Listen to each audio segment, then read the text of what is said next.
আমাদের মাননীয় উপদেষ্টা স্যার, চেয়ারম্যান বিআরটিএ, প্রশাসক ঢাকা দক্ষিণ সিটি কর্পোরেশন, আসসালামু আলাইকুম। সম্প্রতি শব্দ দূষণ বিধিমালা মোতাবেক পুলিশকে, বিশেষ করে ট্রাফিক পুলিশের সার্জেন্টদেরকে শব্দ দূষণ প্রতিরোধ করার জন্য ক্ষমতায়ন করা হয়েছে। এই ক্ষমতা বলে পুলিশ 10,000 টাকা পর্যন্ত জরিমানা করতে পারে। এর সাথে 3 মাসের কারাদণ্ড আসে। 3 মাসের কারাদণ্ড আমাদের ঢাকা মেট্রোপলিটন পুলিশ, বিআরটিএ, পরিবেশ অধিদপ্তর এবং ডিএনসিসি, ডিএসসিসির মোবাইল কোর্ট বা ম্যাজিস্ট্রেটরা বাস্তবায়ন করবেন।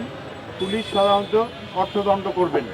সেই হিসাবে আমরা এখন থেকে হালকা যানবাহন বা ভারী যানবাহনের ক্ষেত্রে 2,500 টাকা জরিমানা প্রচলন করছি, আর মোটরসাইকেল বা সিএনজির ক্ষেত্রে 1,000 টাকা।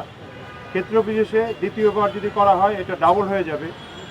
আর পাওয়ার তো আছেই, সর্বোচ্চ 10,000 টাকা পর্যন্ত জরিমানা করা হবে। পরিবেশ মন্ত্রণালয়ের সাথে সমন্বয় সাপেক্ষে আমরা আগামী 6 মাসের জন্য একটা ক্যালেন্ডার করতেছি।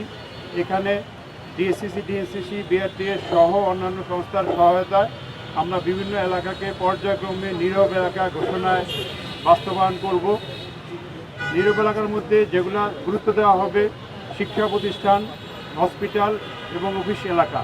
এর বাইরেও যেগুলো থাকবে, যেমন এক্সপ্রেসওয়ে বা ফ্লাইওভারগুলা, পূর্বাচল এক্সপ্রেসওয়ে বা এইদিকে সংসদ ভবন এলাকা বা হেয়ার রোড এলাকা, মিন্টু রোড এলাকা, হাসপাতাল এলাকা, অর্থাৎ যেসব এলাকায় গাড়ি ঘোড়া আপাতত কম সেখানে আমরা বেশি এনফোর্স করব।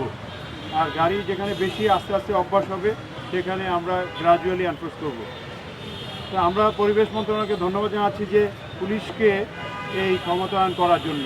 আমাদের ট্রাফিক পুলিশ সারা বাংলাদেশেই কাজ করতেছে, এমনকি থানা পুলিশের সাব ইন্সপেক্টরও এটা জরিমানা করতে পারবে।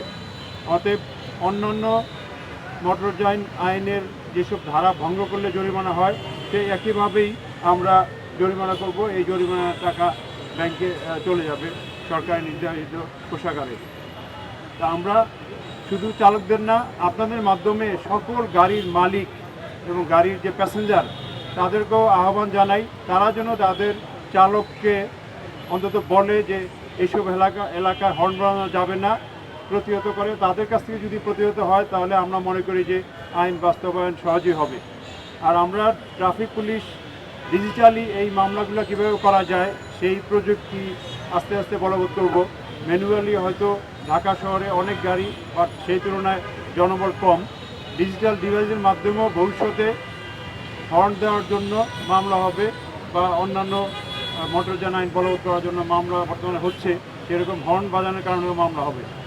তো আমরা সর্বশেষে উপদেষ্টা স্যারকে ধন্যবাদ জানাচ্ছি যে আমাদের মাঝে উপস্থিত হয়ে এই অভিযানের উদ্বোধন করার জন্য, এবং আপনাদেরকেও ধন্যবাদ জানাচ্ছি আপনারা আমাদের ডাকে সাড়া দিয়ে এই মিডিয়া কভার করার জন্য। পাশাপাশি পরিবেশ অধিদপ্তর, ডিএসসিসি এবং বিআরটিএর প্রধান দরকে আমরা ধন্যবাদ জানাচ্ছি। আসসালামু আলাইকুম।